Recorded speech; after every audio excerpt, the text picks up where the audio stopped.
who's he? Why you ask? Because anywhere I go, be it cats starting, be it technology, be it you name any symposium, any workshop, anything, he stands up and speaks very fluently and courteously. And one time I went to CAA, and guess what? He is presiding so courteously, so organized, and made things go very good. So I listened in the radio about an ad that says Bob, Bob, Bob, Bob, Bob from accountants. And I came to know the man later on when I made my first study abroad course to Egypt. And he was big supporter of the program. And it was one of the most successful ones, as I heard from others. Then that helped us to go to China after this. And he will see Bob. Without much ado, here's Bob. Well, thank you very much. And thank you for coming out this morning. I send my accolades back to the both of you. Bobby was instrumental in raising awareness of the importance of study abroad and put down many barriers to ensure that our students would have a chance not only to study in Egypt with someone who spoke the language and the culture, but also be part of the Three Gorges Dam in China, a great engineering feat in our world. And so I was delighted that EIU was a part of that. Dean Lanham, I gave an award 2 years ago now because in spite of the library being in 10 or 15 different places for 3 years, not one student ever didn't find what they needed to complete a thesis, complete a project, complete whatever they needed to do, not once in that period of time. I thought that was quite amazing, and I had a chance recently when I was doing this to kind of re-engage with the library, and I have to congratulate all the people who work here who make being a scholar something that's just a pleasure and enjoyable, and I really admire all of you for all of that. I had opened earlier with, I got this lovely email this morning from a student of mine from 1985, Athens Aphilas. He was from Greece. He came here to get his master's degree in speech-language pathology. He was so excited that the university was focusing on his home country. So sorry he couldn't be here. And he is hugely successful. He is the director of a large craniofacial clinic in Greece, or outside of Athens. And I went there a few years ago to visit with him. Unfortunately, we were not able to connect, but I'm hoping someday that he'll come back to campus and be able to be recognized for his contributions. So this morning, I'm going to talk to you about the beginning of speech pathology. And it all begins, according to legend, according to law, or according to fact, with Demosthenes. And you can see from this great picture of Demosthenes that not only was he a great speaker, but look at that flashy dresser. Look at those sandals. He was setting the stage long before this was really the standard. So I was really impressed with this picture of Demosthenes because I think it's always important to make a good first impression. So I thought we should start off by learning a few things about him so we can start to understand the context in which his sort of gave birth to speech-language pathology. And he had a tough life. While he was born into a very wealthy family, he was orphaned at 7. I could never find the conditions of his, why he was orphaned. I don't know why his family died at that time. And so his father, who was wealthy, put all of his resources into the hands of 3 trusted individuals who betrayed Demosthenes and squandered his money. So when he became of age at 18, he was penniless and not too happy about it. All he had left was his father's estate. All the money, all the investments were gone. So he had a good reason to speak up for himself. Money can be a very driving force in people's lives, and it certainly was for him. And so he began a career at age 20 as a type of a lawyer, suing the guardians, Phobos, Demophon, and Euripides. I'm not sure if I've said those correctly, but he sued them, and to his credit, he was able to recover a portion of his father's wealth, and that allowed him to be able to live more independently. In this process, he moved toward becoming a politician and a lawyer. And of course, both of those particular careers are heavily based on your ability to speak, and to speak well. Recently, a big hit at the movies was The King's Speech. Can you imagine being asked to speak in front of hundreds of thousands of people, and you can't speak fluently. Politicians and lawyers, professors are asked to do that all the time. Most people never give their ability to speak fluently or to speak correctly a second thought. But if you can't do it, it's a big deal.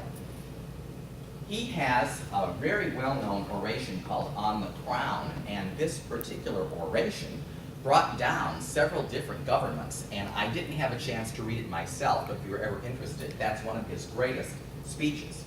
So that's a little bit about his background. So what was the issue with him? He had a mentor, like we all had mentors, called Pathology. There was a character called Mumbles, and I always use that as an example of indistinct speech, where someone, like this, you can't quite understand what they're saying. Shortness of breath comes back to weakness of voice. Breaking and disjointed sentences. Stuttering is a little like that. It's broken and disjointed, and it calls lots of attention to the speech act itself, and therefore the message is lost. Now, it's more common, as you probably know, to do a W for R substitution and say wabbit for rabbit. And in fact, if you like the Big Bang Theory, there's a character on the Big Bang Theory that has a terrible W for R, W for L substitution. And he does it in a way that makes him very charming, but I guarantee you that if you're someone who's a 30-year-old and trying to present yourself in a public environment, you wouldn't be being able to using a W for R, L substitution. So this substitution is a little unusual. This is a little unusual type of substitution. So these were the characteristics of his speech. I also want to point out this wonderful series of columns, because when I was in Greece at the Parthenon, and I loved the Parthenon, it was this series of columns just behind the Parthenon that I found to be the most beautiful and charming sculptures I've ever seen. Several of them have been name you get. Someone starts calling you a name about that. And in ancient Greece, no different than today in the United States of America, he was referred to as Pathology, which is the name for stammerer in Greece. Cicero, a famous person at the time, said he couldn't say his R. However, later on, there are lots of positives about his speech, and Pericles is a famous. What we would say today, it would bring his speech patterns into the normal range. What does that mean for us? It means now people are attending to your message, not attending to your speech. That's how we characterize that. So he practiced speaking with pebbles in his mouth. He recited verses while running along the shore, speaking over the roar of the ocean. That would increase your breath support, speaking over the roar of the ocean. And he followed a disciplined program, did this every day, of diction, voice, and gesture. So he'd be talking like this, making a point. So he was practicing over and over again with gesture and with a louder voice and this sort of thing. So that's the perspective that we have. Now, was he the only person in history that had a speech disorder back in the day? No! Those of you who read the Bible may know that Moses was often referred to as being slow of tongue.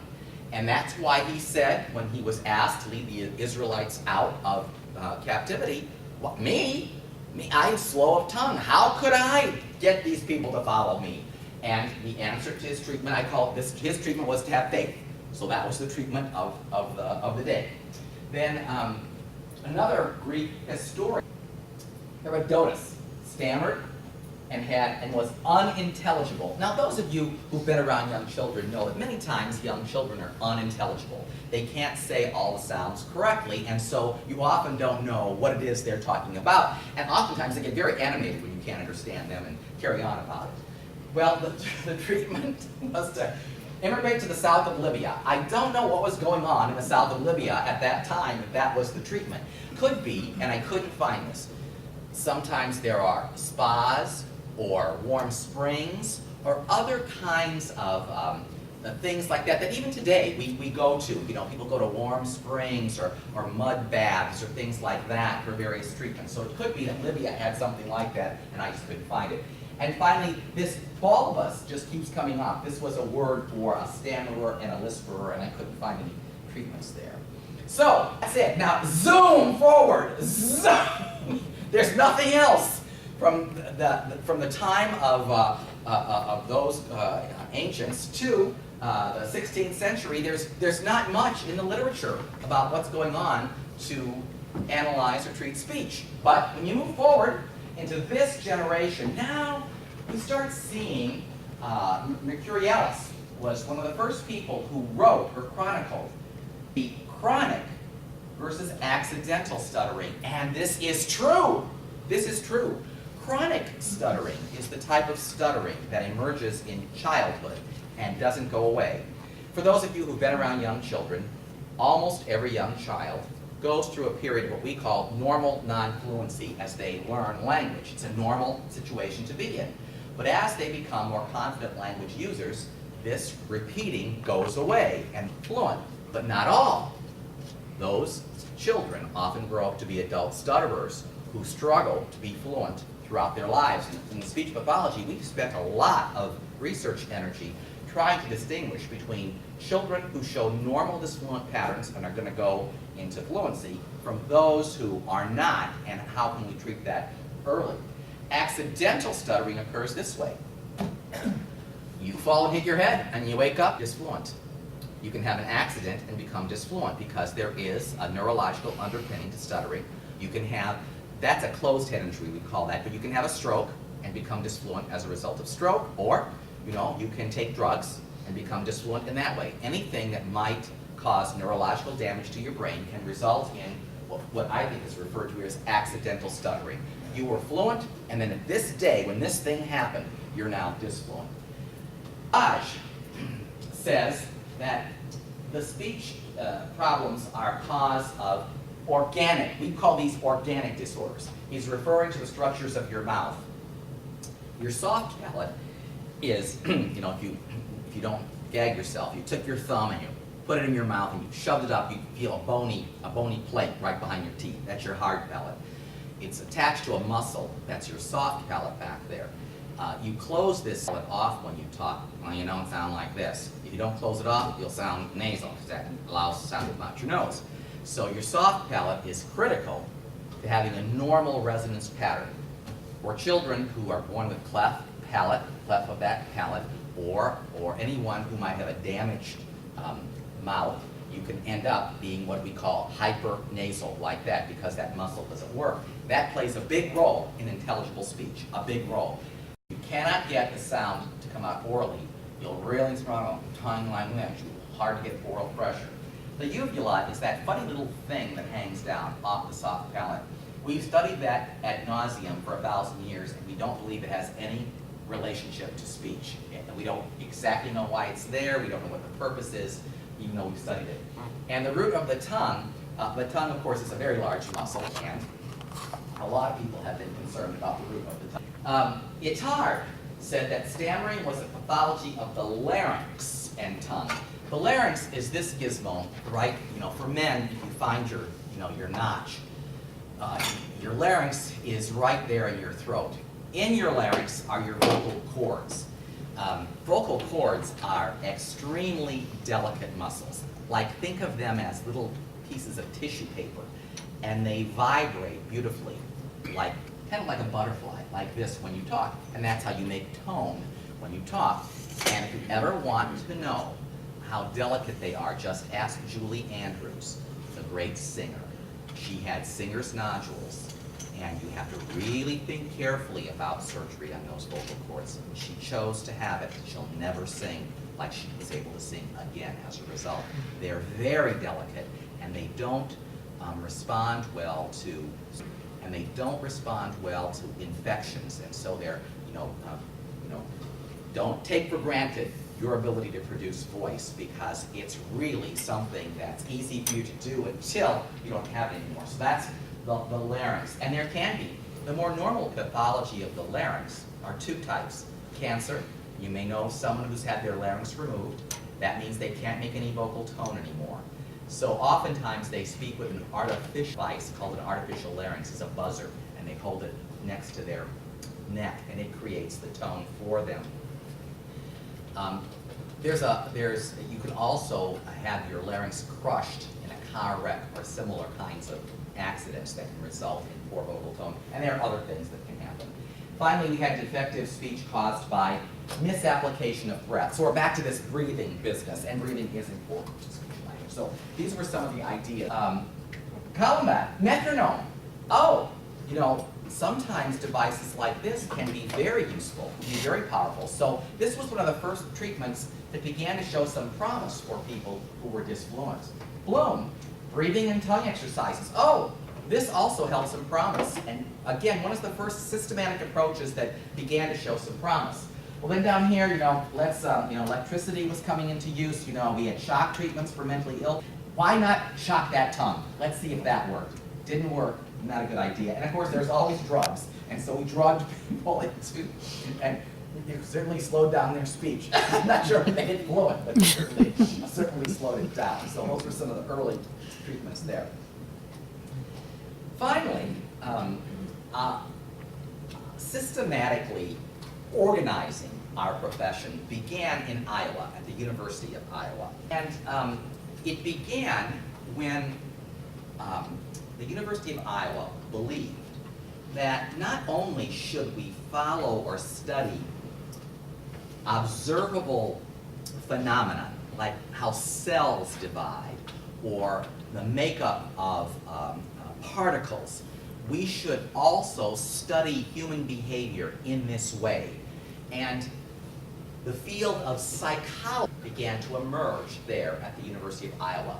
It broke away from the other sciences, the biological sciences and the physical sciences, as its first behavioral science. So finally, we had someone, this Dr. Patrick, who said, it's time for us to do research on behavior. Because behavior isn't just demons possessing you. It isn't just people who are just, we can understand, and there might be organic components to why people behave this way, and it could also be learned behavior. So psychology emerged in the 1870s, but this guy is often considered to be sort of like the father of speech pathology. Isn't it interesting that his name is Seashore, and Demosthenes was running over the I don't know how these things come about in history, but Seashore really wanted to understand better if hearing and speech were related. And at the time, there was no way to test hearing in an effective way. You may have seen or you may have observed something called tuning forks. Tuning forks were often used by musicians to calibrate their musical instruments or to get the singer to hit the right note or things like that. But there was no way to use these in a scientific way to show that someone was not hearing properly. But Seashore invented the audiometry. And if you've ever had your hearing tested, you go into a soundproof booth and they send a little tone into your ear. And in audiology, you're taught to do this test. And the way that it's done is that you start at something called below your threshold where you can't hear, and we increase by 10 decibels until you say you can hear that, and then we decrease by 5 decibels, and we can get a printout of your hearing pattern that tells us that you're hearing in normal range, or that tells us that you're not hearing normally. And Seashore was the person who created that. He also became the first head of the very first department of psychology. And look at that! He became dean of the graduate school! Yes, yes, yes! So I just want to point that out. There's a natural progression. I just thought that was very cool. So, not only did he do all of these things, but he began to see that if we're going to study some of these things, we can't be isolated. And I think that's so interesting since we're trying to get more interdisciplinary study today. We can't be isolated. We're going to have to work with special education and physics and neurologists and all those kinds of things. So he got that, and he began interdisciplinary study through this Iowa Welfare Research Station. But this was a turning point. Sarah Stitchfield was her name at that time. A student. She was the very first, she did the very first modern day study of children's problems with speech. And later on, she married, and her name became Hawk.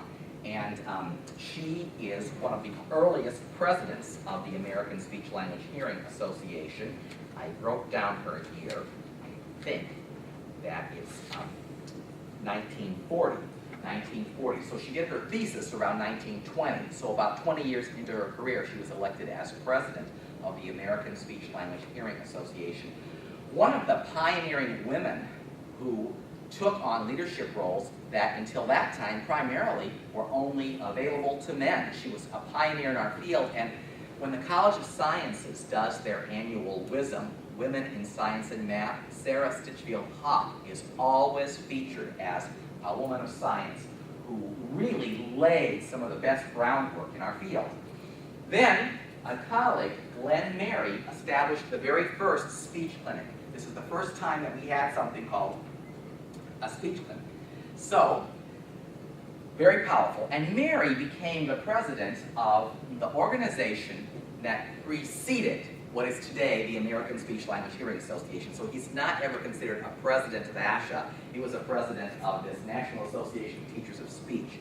ASHA began in 1925. So the organizations that were before that were not considered part of it. And the very first quarterly journal, and I brought one with me today. I just think this is so quaint now. You know, we don't have these in print anymore, but this is one of the last print copies I received, and this is what the Quarterly Journal of Speech Education became, the Journal of Speech Language Hearing Research, and I'll talk more about this in a minute. We also had the first book, the Teacher's Book of Phonetics. I could not find a copy of that, but that book is actually the parent to this little book called the Voice and Articulation Drill Book. There is not an SLP in the world that doesn't own this little book. Everyone has to buy it when they're in an education program. It is still used today. It's on its, like, I don't know, 307th printing or something like that. Very important. It's by someone else, by Fairbanks. But I wanted to point out to you that in the mid-20s, some of the first programs were established, and one of them was right here in Illinois at Northwestern, and then one of them in Madison, Wisconsin. So the birth of our profession really evolved out of the Midwest, Iowa, Illinois, and Wisconsin. To this day, we look to those states and those institutions for our professional guidance. Lee Travis came along. I didn't bring it with me, but Lee Travis published the Handbook of Speech Pathology and Audiology. It's about this thick. It's our Bible. Everybody has a copy of that also, and it's just too heavy for me to bring over. But he finally established the American Academy of Speech Correction, which is that's ASHA today. That's what ASHA is today. And I wanted to point out that Giles Gray, here in Illinois, publishes this Bases of Speech. This guy, his first name was Bring. He went through life as Bringleson. Don't you think his parents were incredibly cruel? I mean, who would have thought to name someone that? But he really began the process, the same process that happened here at EIU, of separating the Department of Speech Science or Speech Pathology or Speech and Hearing out of speech departments. They went from psychology to speech, and then they broke out into speech pathology. So that's kind of the lineage of our.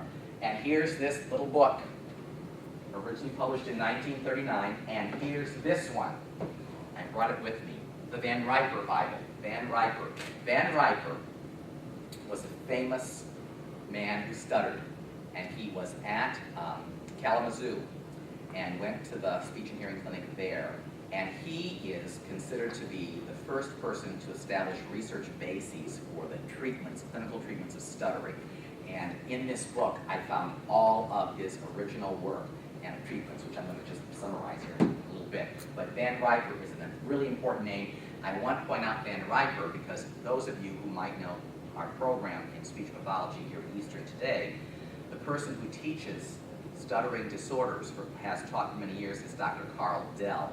Carl Dell was a patient of Dr. Van Riper and then later became his student. And so we have a direct connection that went from Iowa to Kalamazoo to EIU on the issue of stuttering. Then I brought this with me also, the book there by Johnson, Brown, and Curtis in 1948. That was the first time our profession began to shake out in these different particular disorder areas, right in this book, right at Booth Library. Here it is, right here. The first time that that happened was in this book. And so now we organize ourselves into disorders in which people can't say their sounds correctly, articulation. People have difficulty with creating tone, voice. People have difficulty with fluency, stuttering. Children have delayed speech development, meaning that by age 1, they're not saying their first words. And when they get to school, they don't have the sentence structures necessary to learn.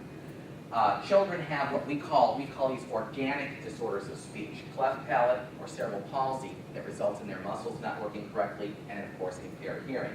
First one to do this. Ike Brackett, 1960, establishes the Illinois Speech Language Hearing Association. Ike Brackett was the chair at SIU Carbondale. He was also responsible for bringing a guy named Herb Kettbaker to SIU Carbondale, one of the most famous speech-language pathologists. And prior to Ike Brackett going to Carbondale, the chair was Delight Morris. And if you've ever been on the campus at Carbondale, the library is named for Dr. Morris. And he was one of the most important people in the field during his years in Carbondale. And I wanted to point out to you that Dr. Brackett was the first president of the Illinois Speech Language Hearing Association, and I don't know if I've got them all, but I think there are 1, 2, 3, 4, 5, 6 presidents of ISHA, as we lovingly call it, beginning with Dr. Wayne Thurman, and then Mary Ann Hanner, Gail Richard, Jill Nilsson, myself, and today Brenda Wilson is the incoming president. And there probably could be a couple more. I just didn't have it in my notes. So the fact that it began in Carbondale, but I wanted to remind everyone that Easterns played a big role in ISHA. So, 1952-53. I liked this year because I was born in 1953, so I thought it was an appropriate year to talk about what was going on in the world of speech pathology. There were 307,000 speech handicapped children who received services in our public schools. There were 3,700 members of ASHA. I'm going to show you a slide in a little bit on how many there are today. So this is about 59 years ago. 2,200 speech correction professionals across U.S. schools, 5,000 in all work settings, and we need 500 to 1,000 new professionals to maintain the workforce, and we've never caught up. We've never had enough professionals for the workforce in this particular field for a whole host of complicating reasons. Martha Black is someone that I met about 35 years ago. She was the reigning guru of speech pathology in the state of Illinois. I don't even know who the person on the State Board of Education is right now in speech pathology. I'm so embarrassed to tell you that. I should have looked it up. I can't remember who it is. But she was our advocate on the State Board of Education, ensuring resources for providing services in our schools. So 1.1 million was being allocated at that time. 8,000 Illinois school children were receiving services. There were training courses at the University of Illinois, ISU Normal, Northwestern, and Augustana, but programs emerging right here at EIU, and thousands yet unserved, and that just goes on. But I wanted to point that out to you from Dr. Black's report from 1953. So here's how we fit in. Here's how EIU fits in. In 1948, Eastern Illinois University offered its very first course in speech correction. It was part of the Department of Speech, which included speech pathology, what we call today communication studies, and theater. They were all one big program. In 1951, we began offering a course of study that was aligned with state standards, kind of the first step in being able to graduate students who could practice in the field. In 1953, my favorite year, Dr. Wayne Thurman was named head of the speech pathology department. It was then located in the basement of Pemberton Hall. It's being renovated right now, in fact. Oddly enough, though, where the original speech and hearing clinic was located, it's being renovated. It was right there next to the, what was the textbook rental services. And Dr. Thurman was hired at that time to bring this program up to speed, which he did. In 1964, he moved it to what used to be the old Clinical Services building, now gone, but it's sat on the corner today where the theater wing of the Fine Arts building sits. It sat there for all those many years. That was very exciting because now we had a current facility. And in 1971, we were the third ASHA accredited program in Illinois, after Illinois and Illinois State University. So I've always been very proud of that, the third accredited program. And about 1995 or so, we celebrated how many years we've been accredited. It was a great function. Many of our students came back. And then in 2003, the program moved to its current facilities over there in South Campus. So today, here's where we are. 150,000 ASHA members, and you have to have a graduate degree to practice in our field. You have to have a master's degree from an accredited program, meeting the current standards to practice in speech pathology, and you have to have a doctor of audiology to practice as an audiologist, or an AUD sometimes it's called. And we're still debating in our field the notion of a clinical doctorate in speech-language pathology. As you may have observed earlier, treating patients with autism, and we saw Temple Grandin on our campus earlier, treating all of our veterans with traumatic brain injuries who come back from their war service as young people. They want to work, they want to meet people and have a life. And if you have a terrible brain injury, that's tough to do, and speech pathology services will be critical to your ability to do that, and we need to know more about that. Today, this is our organizational structure. It's a little bit more fleshed out than the one you saw by Johnson earlier, but I wanted to find out. I wanted to come back and answer these questions. Is there any research evidence to prove today, after all these years since Demosthenes, that if you put pebbles in your mouth, you'll speak more fluently? Is there any evidence that if you recite verses while you speak on the shore, that you'll become more fluent or more articulate? Is there any information that we have, any research, that if you're in a disciplined program, you can improve? So I did a little research to find out. And so I went back to our roots, looking at Van Riper, looking at Fairbanks. Remember, Van Riper, 1930, this is Fairbanks, 1939, Van Riper, probably about 1942, something like that. There's no evidence that speaking with pebbles in your mouth will reduce your disfluency or improve your R, but we use something today in the field called DAF, Delayed Auditory Feedback. I don't know if any of you have had this. If you want to experience it, go over and see Dr. Gail Richard, and she'll put you on our DAF machine at the clinic. But you would put headphones on, and you would talk, and then you'll hear your own speech delayed. Sometimes, you know, when you have a bad cell phone connection, it's kind of like this. We've researched this for almost 50 years. For those people who are disfluent and practice using this, they become fluent. It's a great tool to help a very disfluent patient experience a lot of fluency. It is not permanent. It's not a permanent effect. And I would relate the pebbles in the mouth to DAF. It distracts a disfluent person and allows them to experience fluency, and they need to have that experience. But it is only a distraction. It is not a clinical technique that allows for permanent fluency. So I'm going to relate the pebbles in the mouth to that. Fairbanks was one of the first people to say, look, if you can't say this sound, look at me, watch me, do this with your tongue, and began the process of using placements in the mouth to correctly produce sounds. Very highly effective. Also, highly effective if the person is old enough. Children don't produce R correctly in normal development until almost age 5. So we wouldn't work with children prior to age 5 on an R disorder or an L disorder. We might work on some other sounds earlier than that, but you have to have a certain maturity sometimes to produce R correctly. But for all of you who can produce R and L correctly, or those of you who know little children who can at a young age, thank your lucky stars, because it isn't given to all that they can do that on their own. So that's what we know about that. What about reciting verses? Well, Fairbanks says, yes, strong evidence that increasing breath support for speech and slowing your speech down increases fluency. And we still use that today. It is a highly researched effect. And Van Riper.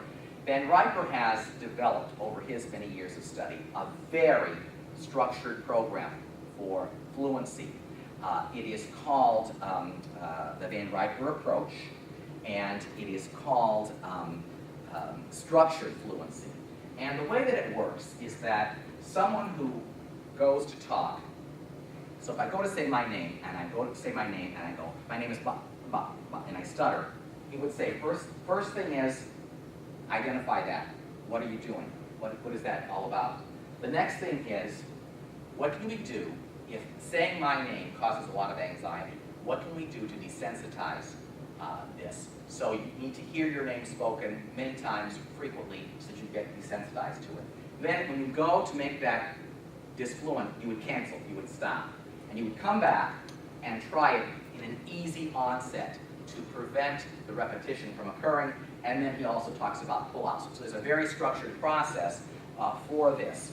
And it's very effective with many, many patients. But I always try to point out that for people who are chronically disfluent, disfluency is the kind of disorder that is, I don't know if I can, if this is a fair way to categorize it, but you're always at risk for being disfluent.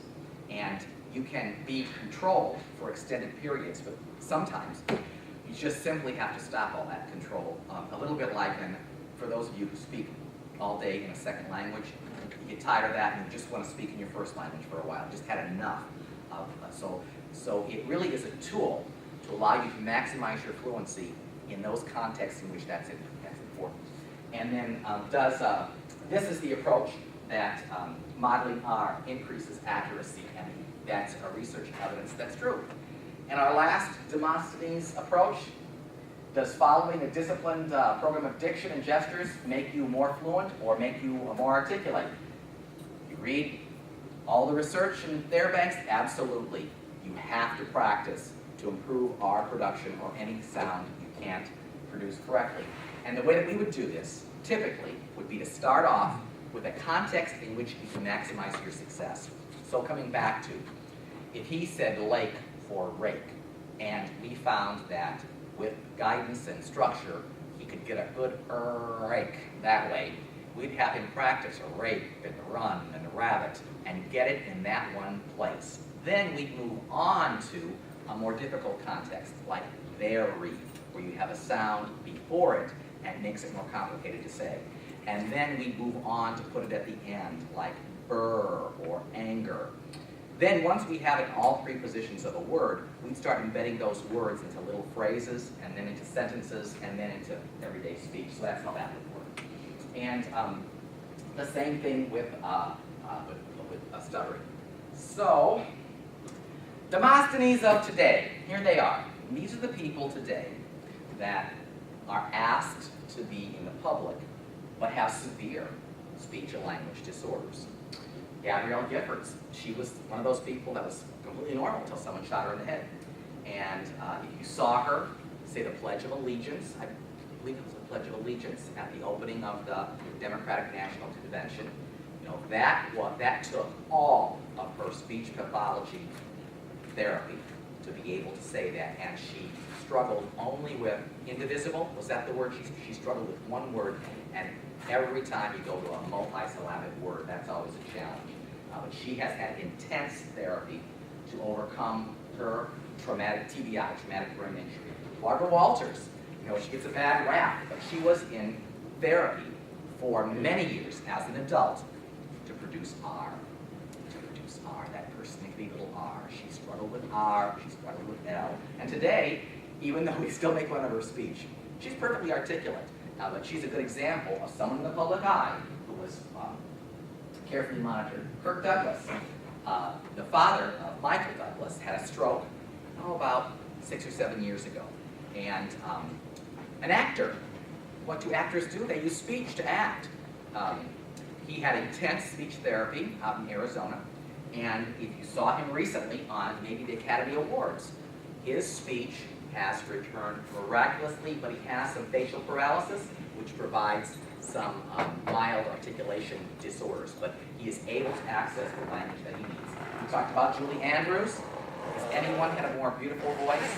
Got singer's nodules, agreed to in a surgery? She'll never sing like she sang in the Sound of Music again. She can sing at a low level, at a low tone, but she's lost that range that she once had, and it was a great loss for her. I happened to have an opportunity to meet her, and she talked a little bit about the loss of this particular area. Mary Macklin, very famous actress with a hearing disorder.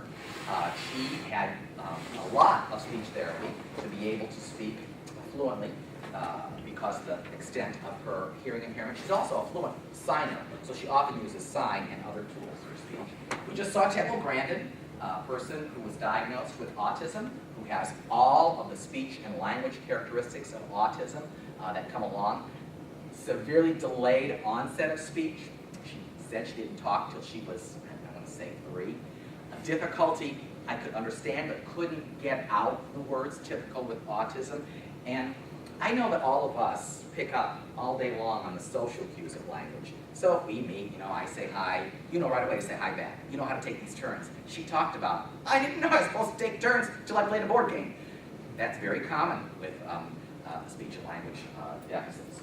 And King George, all the news because he was a famous stutterer, and you didn't really get to see King George per se, but you got to see someone playing him on TV, in the movie and get a sense of what that was like. So that's my story, and I'm sticking to it.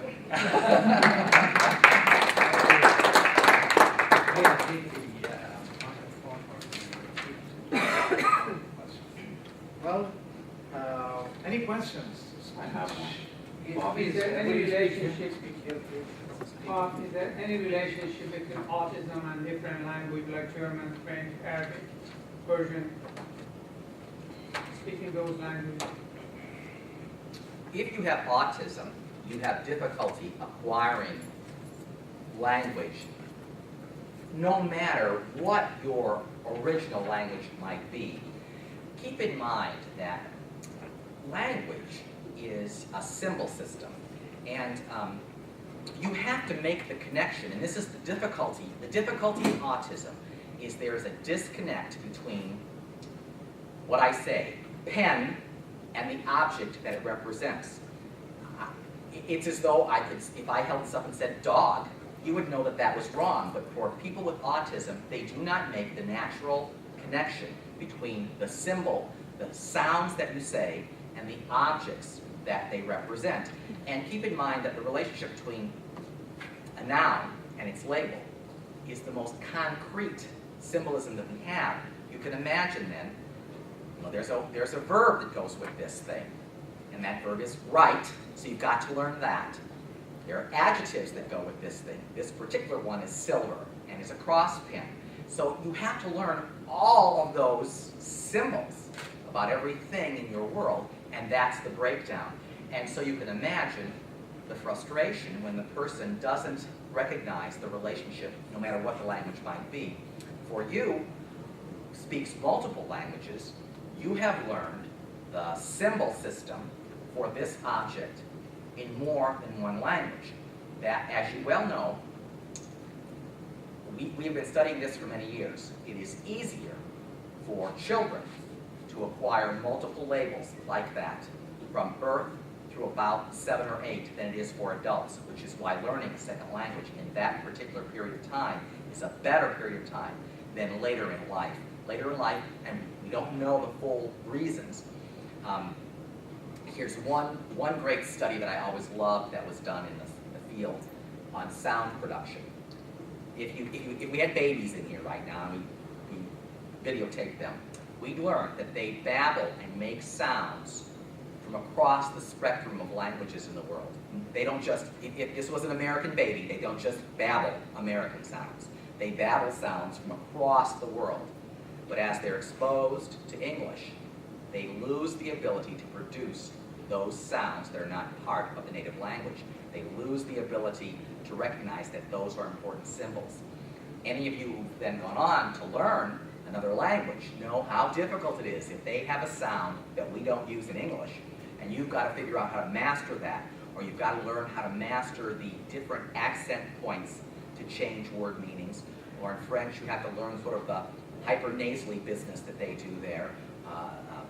these are interesting things about how languages work, and we always have to take them into consideration. So it was a long-winded story to say that autism is difficult for any language. And you heard Temple also say she was a visual learner. She saw the symbols that she needed were these concrete symbols. Pictures and objects were more concrete for her because language is so gone. Once I say it's gone versus a picture, that's there and you can see. Other questions? Other questions? We will ask you to talk about Helen Keller in a very special occasion. Helen Keller. Experience later on, but what would you tell us about Helen Keller's experience in 1 minute? A great teacher. Having a severe hearing loss, which prevented you from learning language, requires intense, repeated therapy. And you heard Temple Grandin say this. You've got to have someone providing stimulation and services to you extensively all day long. And her family was wealthy enough to provide someone who could do that. Today, we train family members, teachers, significant people in the person's life to do that, because you've got to be stimulated repeatedly all day long to acquire the symbols necessary when you don't hear. She had that, luckily for her. And you can see what a great mind was in there. What if we walked away from her? What if we walked away from Helen Keller and said, yeah, she can't. What if we walked away from Temple Grandin? In her generation, in the 50s, we walked away from many of those students. These are the key factors to such services for anyone who has a disability.